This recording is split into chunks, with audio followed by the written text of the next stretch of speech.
A Bíblia fala de alguns inimigos daquela restauração lá promovida por Neemias, né? Ela cita nomes deles, ela cita as estratégias que esses inimigos utilizavam. Como é que a gente poderia começar para esclarecer para o pessoal de casa, pastor Guerra? Nós temos um texto inicial aqui que está em Neemias 4, que fala assim: E sucedeu que, ouvindo Sambalate, que edificávamos o muro, ardeu em ira e se indignou muito, e escarneceu dos judeus. E falou na presença de seus irmãos e do exército de Samaria e disse: Que fazem estes fracos judeus? Permitisse-lhes a isto? Sacrificarão? Acabá-lo-ão num só dia? Vivificarão dos montões do pó as pedras que foram queimadas? E estava com ele Tobias o amonita e disse: Ainda que edifiquem, contudo, vindo uma raposa, derrubará facilmente o seu muro de pedra. Ouve, ó nosso Deus, que somos tão desprezados, e torna o seu opróbrio sobre a sua cabeça e dá-os por presa na terra do cativeiro. E não cubras a sua iniquidade, e não se risque de diante de ti o teu pecado, pois te irritaram na presença dos edificadores. Porém, edificamos o muro, e todo o muro se fechou até a sua metade, porque o coração do povo se inclinava a trabalhar.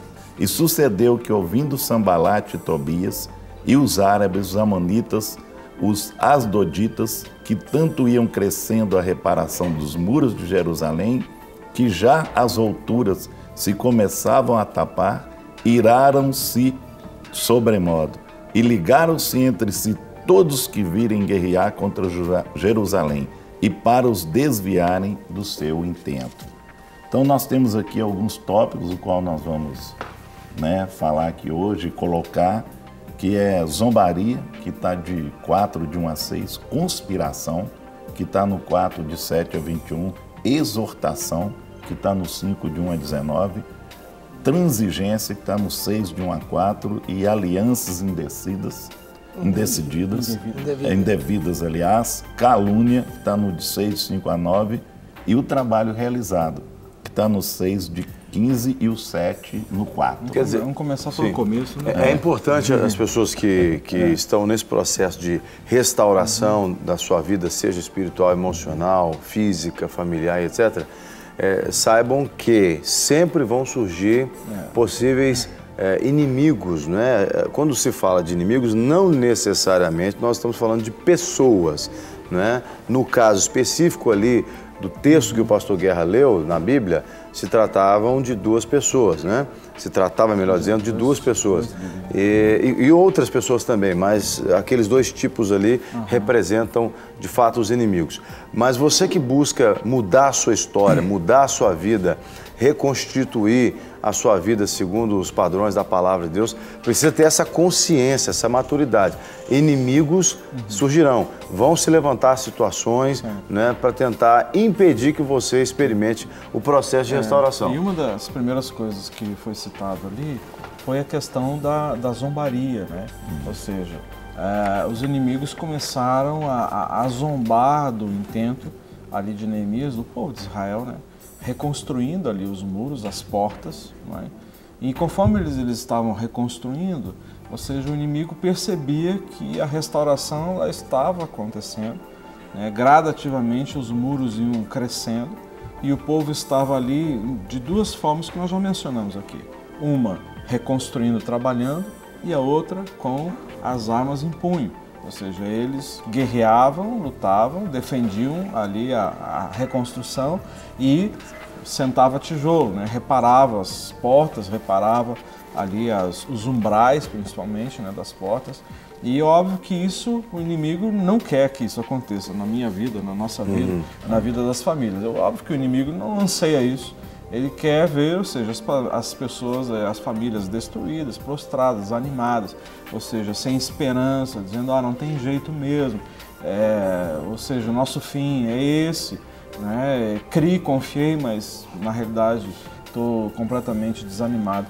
Então, uma das primeiras estratégias que a gente vê aqui é que o inimigo ele começa a zombar desse intuito de Israel, ou seja, das famílias, repararem as brechas. Né? Ele começa a dizer, ele cita até o exemplo ali de uma raposinha.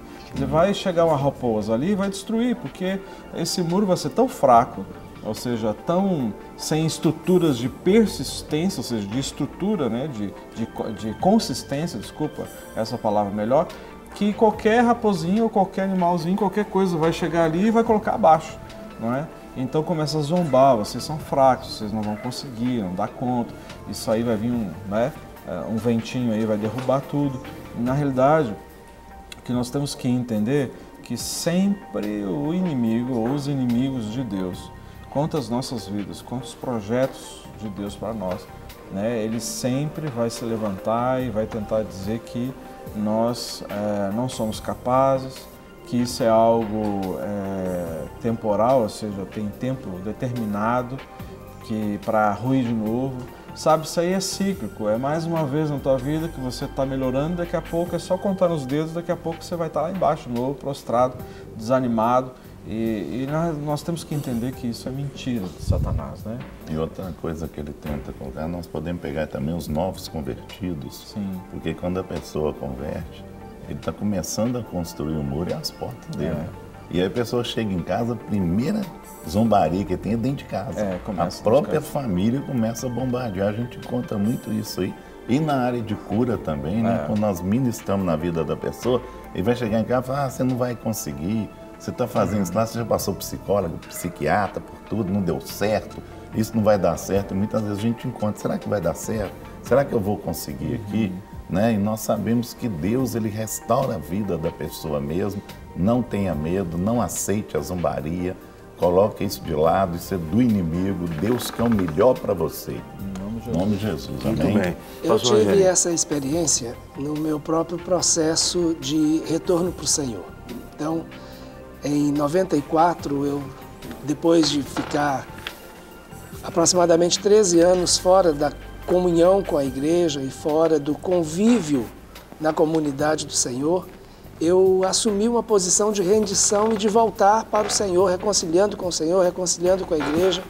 E uma das coisas que eu comecei a ouvir logo depois do primeiro, segundo mês que eu estava me posicionando e tomando atitudes firmes contra os hábitos e a minha vida anterior, era ouvir exatamente isso.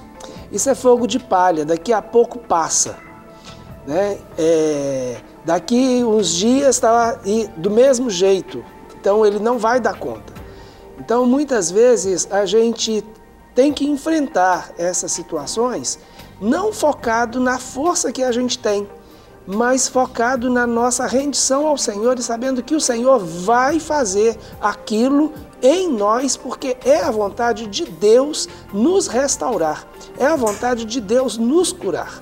Se a gente der ouvidos às coisas ou aos que estão ao nosso redor, realmente nós não vamos ter ânimo, nós vamos olhar, igual o texto de Neemias fala, vão eles reconstruir com essas pedras que foram queimadas? A gente só vai ver cinzas.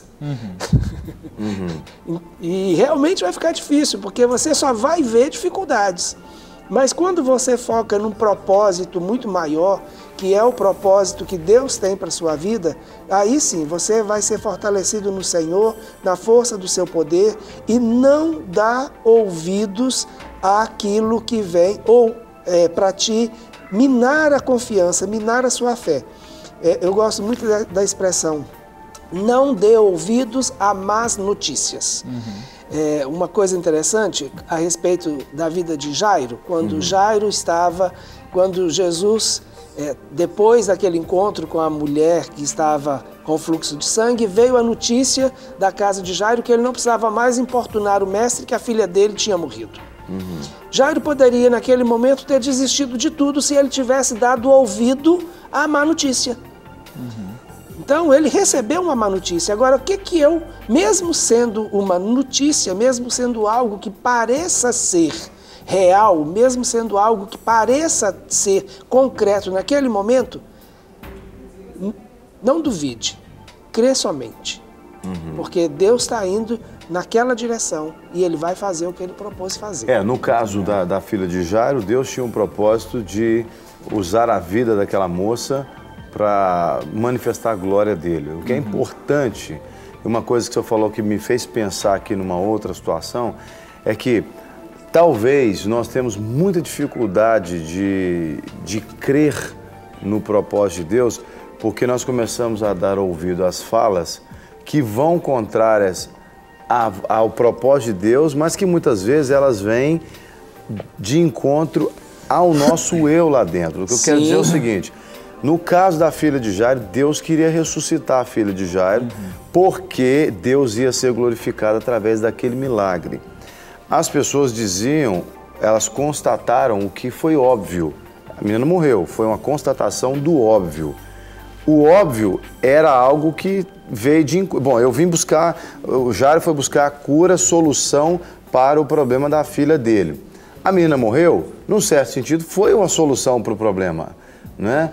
Foi uma solução. A menina estava sofrendo, quando enferma, morreu, resolveu o problema, né? Então a pessoa trouxe uma notícia que, querendo ou não, não foi uma solução que ele queria ter, mas foi uma solução. Então veio de encontro com uma necessidade que existia naquele momento. Mas não era o propósito de Deus para a vida daquela menina e para a vida de Jairo, consequentemente. Então, nós precisamos saber separar aquilo que muitas vezes eu quero resolver, eu quero ter para resolver o problema e esperar o propósito de Deus se completar. Porque o propósito de Deus é sempre maior do que a minha vontade ou a minha necessidade. Mesmo que a minha vontade ainda seja negativa, inclusive aos meus olhos. Eu não sei se eu estou confundindo, mas o que eu quero dizer é que existia uma dor naquele momento. Sim. E a dor precisava cessar. E Jairo, ele tinha duas opções.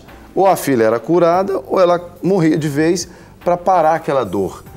Ia ter uma dor maior com a morte? Sim, teria. Mas ia ser uma pancada só. E a dor ia ser, vamos dizer assim, entre aspas, amenizada. Muitas vezes, né, o processo de buscar a restauração de Deus, buscar o propósito de Deus, causa mais dor do que não buscar. Dá mais trabalho você buscar a restauração de Deus do que deixar do jeito que está ou concordar, dançar conforme a música.